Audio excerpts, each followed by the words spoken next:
Je vais bientôt avoir 21 ans et je connais désormais ma plus grande histoire d'amour. L'acné. Oh, hell no.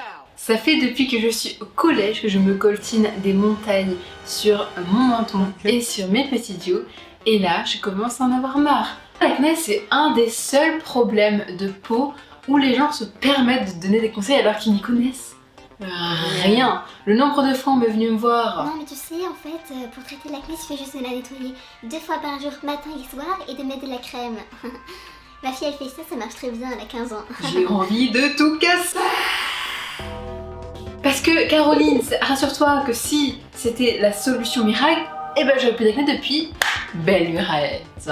Parce qu'il faut savoir mon parcours de l'acné. Premièrement, j'ai de l'acné au collège, de l'acné sur les joues, sur le menton, un peu sur le front, de l'acné classique. Puis à un moment donné, mon acné s'est dit J'en ai marre d'être discret, moi j'ai envie de faire le show. et bah devinez quoi, j'ai eu l'acné sévère. J'ai fait la crème qui brûle ma peau. Et donc après on propose des antibiotiques. L'année prochaine, je refais quoi? Des antibiotiques. Ça ne marche pas. Et après, qu'est-ce qu'on m'a conseillé? Ma dermatologue, que je n'aime pas du tout, m'a dit Mais ma belle en fait, si t'as l'acné, on va prendre la pilule parce que je pense que t'as l'acné hormonal. j'ai pris la pilule pendant 6 mois, tout ce que ça m'a fait gagner c'est 10 kilos. Ça m'a pas fait perdre un seul bouton. Et donc après la madame elle lui dit Et bon bah si la pilule ne fonctionne pas, ce qui nous reste c'est Roaccutane. Roaccutane. Pour ceux qui ne savent pas, c'est un traitement, c'est de l'isotrinoïde.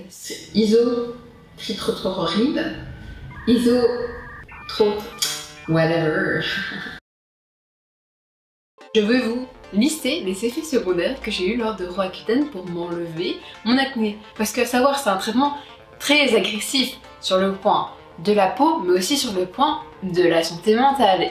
Donc premièrement, j'avais la peau asséchée. Quand je dis asséchée, je pense que j'avais un désert sur mon visage. On pouvait enlever la petite peau comme ça. En plus de la peau asséchée, bien évidemment, j'ai eu aussi les lèvres défoncées parce que en temps normal, j'ai les lèvres qui sont sèches et je suis en train de manger mes peaux de lèvres.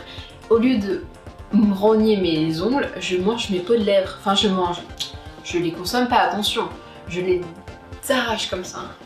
Bam! Et du coup, quand j'avais Roaccutane, j'ai dû mettre du baume à lèvres à 24. Mais en plus de ça, qu'est-ce qui s'est passé? Les douleurs au dos, les gars, les douleurs au dos infernales. Et donc vraiment, dès que je pouvais m'asseoir, je m'asseyais. Je vois un banc, je m'assois. Mais c'est pas tout. Non, c'est pas tout. La santé mentale, les gars. Elle m'avait dit T'inquiète pas, sur le petit papier ils disent que c'est très rare que tu as de la dépression ma belle.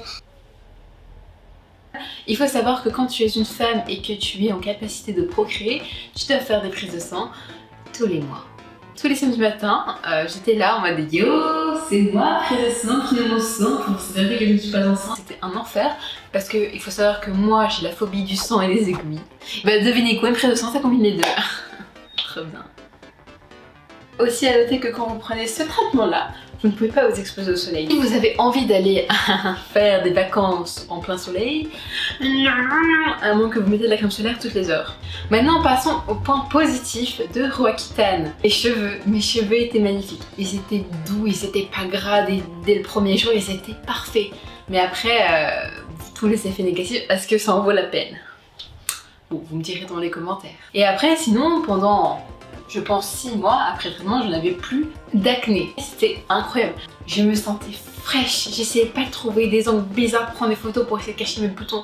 Non, c'était fini. Je prenais des photos, j'étais en mode regardez, j'ai plus d'acné, c'est trop magnifique. Mais après, ça c'est fini ça. Ça c'est revenu. Bim. Je pense que je me suis plus défoncé la santé à essayer d'enlever de l'acné qu'autre chose. Honnêtement. Et du coup, quand j'étais jeune, j'aurais aimé un peu plus de visibilité et de références sur les réseaux sociaux de personnes qui ont de l'acné.